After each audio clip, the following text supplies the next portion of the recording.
Halo pemirsa GPR TV dari Sabang sampai Maroke dari Miangas hingga Pulau Rote. Bertemu lagi bersama saya Boda Azarenisa dalam program Kominfo Newsroom.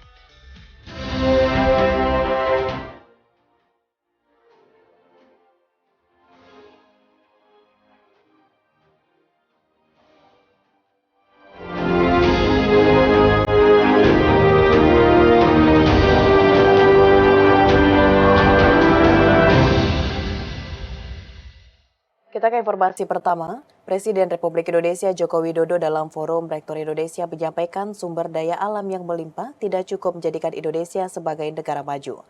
Presiden menilai diperlukannya sumber daya manusia serta ilmu pengetahuan sebagai penunjang.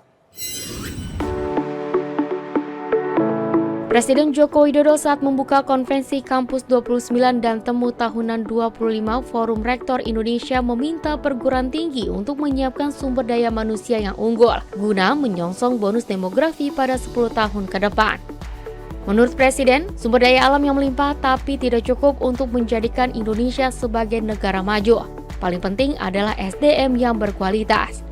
Presiden Jokowi menceritakan saat ke Vietnam mendapatkan informasi bahwa ada satu perusahaan swasta Research and Development memiliki 2.400 peneliti.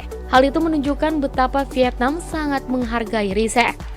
Untuk itu, demi memperkuat R&D di Indonesia, Presiden RI meminta Mendikbudristek Nadiem Makarim menambah anggarannya tahun ini. Di mana menurutnya jika anggaran R&D sudah diperbesar, maka Presiden selanjutnya pasti ikut melanjutkan.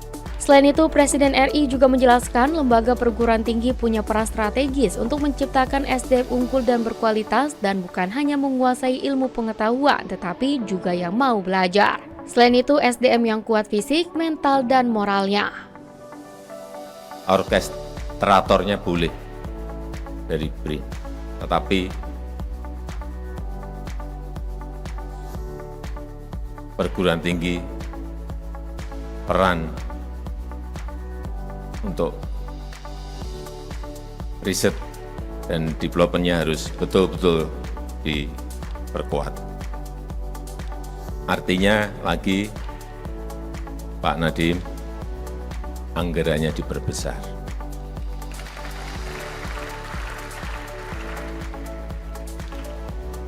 Gak apa-apa, dimulai tahun ini, nanti kan sudah ganti presiden. Tapi dimulai dulu yang gede, jadi presiden yang akan datang pasti mau tidak mau melanjutkan.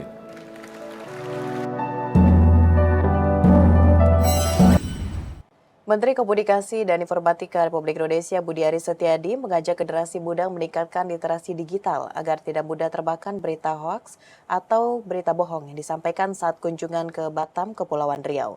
Ia juga meminta anak muda dapat menjadi kontrol di lingkungan keluarga, komunitas, dan masyarakat jelang pemilu 2024.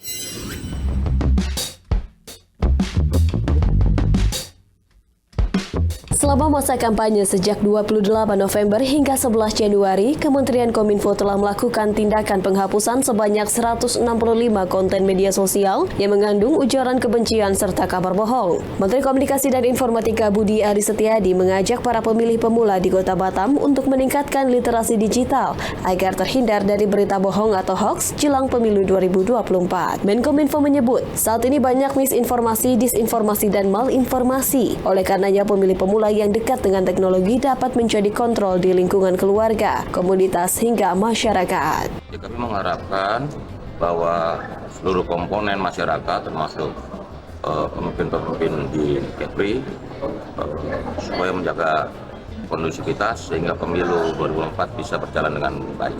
Begini, ini ada hoax misalnya satu isu nih, yang pasti itu jelas berita bohong. Kan kita ada verifikatornya kan, di verifikasi nggak berita nggak benar nih, langsung dalam 1x24 jam pasti udah kita buat almarhum di ruang digital. Selain melalui program Gerakan Nasional Literasi Digital, Kementerian Kominfo juga mengupayakan kondusivitas pemilu di ruang digital dengan melakukan patroli siber 1x24 jam, serta menerima aduan masyarakat melalui laman aduankonten.id. Kita ke informasi lainnya pemirsa, Menteri Kesehatan Republik Indonesia Budi Gunadi Sadikin memberikan apresiasi kepada RSUD Haji Surabaya yang mampu mengintegrasikan sistem teknologi informasi terhadap aplikasi Satu Sehat. Selain itu, Menkes meminta harus ada peningkatan dari sisi pelayanan kesehatan untuk masyarakat umum dan khususnya jemaah haji. Menteri Kesehatan Republik Indonesia Budi Gunadi Sadikin memberikan apresiasi kepada RSUD Haji Surabaya yang mampu mengintegrasikan sistem teknologi informasi terhadap aplikasi Satu Sehat yang mampu membuat RSUD Haji setara dengan rumah sakit besar vertikal milik Kemenkes. Data yang ada di rumah sakit haji khususnya yang ada di bagian rawat jalan telah terintegrasi. Dengan demikian, data kunjungan, data diagnosa, dan tanda-tanda vital pasien sudah terintegrasi ke Satu Sehat. Pada tahun 2024 ini, RS Haji akan mengintegrasikan data kefarmasian mulai dari resep obat dan penjualan obatnya serta progres integrasi data kefarmasian tersebut dalam proses pemetaan. Kedepan, RS Haji juga akan mengintegrasikan layanan radiologi dan layanan kesehatan lainnya.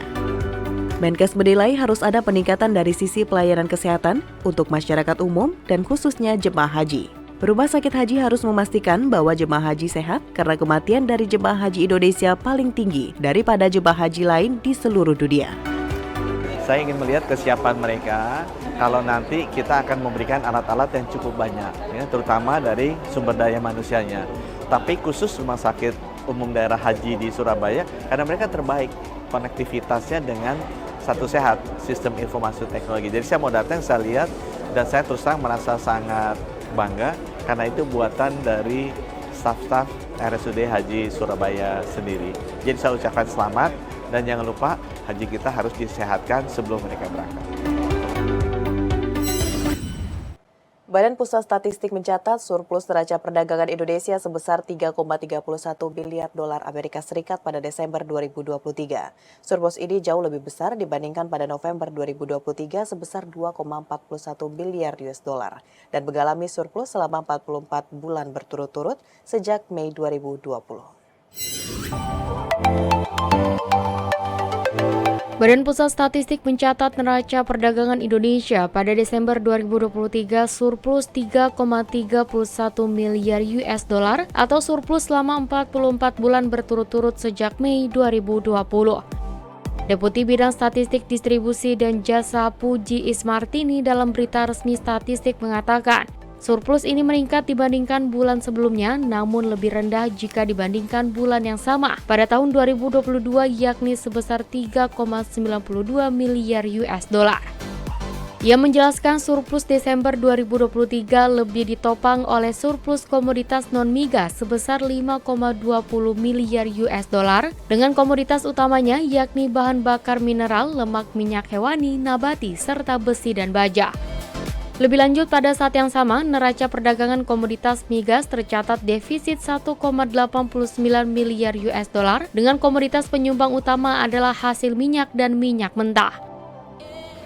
Defisit neraca perdagangan migas Desember 2023 ini lebih rendah dari bulan sebelumnya, namun lebih tinggi dibandingkan dengan bulan yang sama pada tahun lalu.